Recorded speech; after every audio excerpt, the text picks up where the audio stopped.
Hi, my name is Brendan Dewey. I'm a comedy magician, so based here in Christchurch. I actually just got awarded New Zealand's Best Comedy Magician. So basically all that award means is if anyone here doesn't think I'm funny, they're wrong. Great. Correct, my name is Brendan Dewey. I'm a magician and I'm gonna magician for you! Yeah. So my straight up is, ladies and gentlemen, my name is Brendan Dewey, I'm going to magician for you. And if they clap, they're good. If they don't clap, okay. I began sort of working professionally when I was sort of 13, 14 onwards. So just went from there, and then I guess I managed to get to a point where I was able to go full time at 16. And now I'm here. So where are you guys from if you're not from Christchurch? Nelson.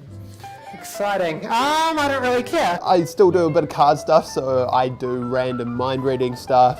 I do a lot of sleight of hand stuff, and it's just random props from toilet paper to lemons to paper to books to rope to balloons. So it's just random mashup of random materials to make this show. And then I do a lot of pickpocketing as well, so I'm getting my hands on people's watches, their belts, their ties, whatever they have in their pockets.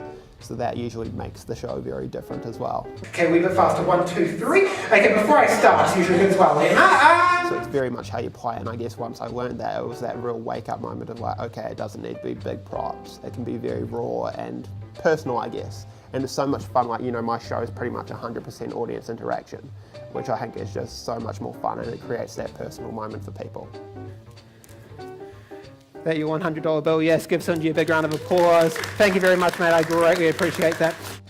So I guess I was always kind of fascinated by magic and circus ever since I was about 3, so I probably saw, my first circus when I was 3, so I was always walking around, juggling around the house, or attempting to juggle. Ever since I saw like my first juggler. Then sort of as I was 4, 5, that kind of when it sort of, I was still very obsessed, but I guess it progressed. I learned to juggle when I was 7, started learning a bit of magic, and then I sort of fell heavily into magic when I was about 11. Then my sort of life-changing moment, I guess, was when I turned, I was 13, so first year of high school, my mum had shingles. So that was kind of like, okay, so I was helping with that. She wasn't well, but it was never a big thing. And, they would go away, so it's like, cool, she's getting better. But little did we know that was a symptom for cancer. It was a very like, okay, I don't know where things are heading anymore. So, she was supposed to be dead when I was 14. So she deteriorated that much. She was supposed to be in hospice. Well, she was in hospice for, a couple of months. And, somehow she got out of that. And, hospice is, if you're familiar, people are supposed to be dead. So then sort of the end of that year, I put myself on hold to look after my mum as she was deteriorating again. Then May 2015 is when she passed away. So I guess I had all that going on, but I was always pushing magic. So like mum was really supportive of it. So she was like, I'd be nothing without her. Like she'd drive me around to all my shows and all that. So I managed to get to a point. I was at St. Bede's, end of year 12. I left and was able to go full time with performing. So, and it's just been non-stop ever since. Bad stuff is going to happen to you in life, but it's all about how you deal with it to get to where you want to go. Whether you get bitter about a situation or you get better about it. This, of course, inside the card box, spoiler alert, cards, but also a lemon. My favourite magic trick. This is a routine I do where I turn a deck of cards into a block of plexiglass in someone's hands, and just the reaction that gets. The deck's gone. Oh my gosh. Okay.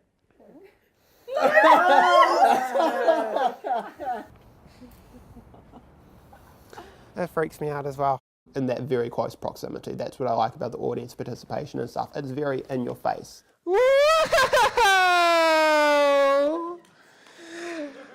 Once it happens to that first person, that reaction magnifies to the 100 other people or whoever else is there, and it's kind of like they immediately understand what is happening just from their reaction, so that's all you need. Without sounding like an evil guy, I don't know, I guess I find people very easy to manipulate, which is a lot of fun, especially with pickpocketing and stuff. The way I can abuse people's attention is absolutely ridiculous. But you know, so I guess like the best way to do is show people, and then it's kind of like, okay, well, that was good. So it's not what we've seen before or what we've come to expect. Because you know, when I pull out a deck of cards, it's like people are, oh, I've seen this one before. It's like, no, you haven't. And you know, it's like, give me a deck of cards, I can do 1,000,001 different things. So I guess it's very fun to be able to tip these things on the head that it's not a card trick anymore, it's not whatever, and it's different. This is what I got. Don't say anything yet. Okay, here we go. For the first time, what was your word, mate? Farmhouse. Come on! Can't get much better than that. Thank you very much for our new tickets today. I appreciate that, mate. Thank you very, very much. Well, ladies and gentlemen, that is the show. If you enjoyed yourselves, my name is Brendan Dooley. If you didn't like it, which I definitely didn't, it's Dynamite. Have an awesome night. Thanks a lot. I'm doing the right thing, I guess. Like, I've kind of found my place, I guess. Like, I was always, I guess, for a career, I wanted to help people. I guess, like, I mean, you know, I sometimes think, like, I'm not really helping people, but then I look again, it's kind of like, no, I am, because, like, I'm making their lives awesome.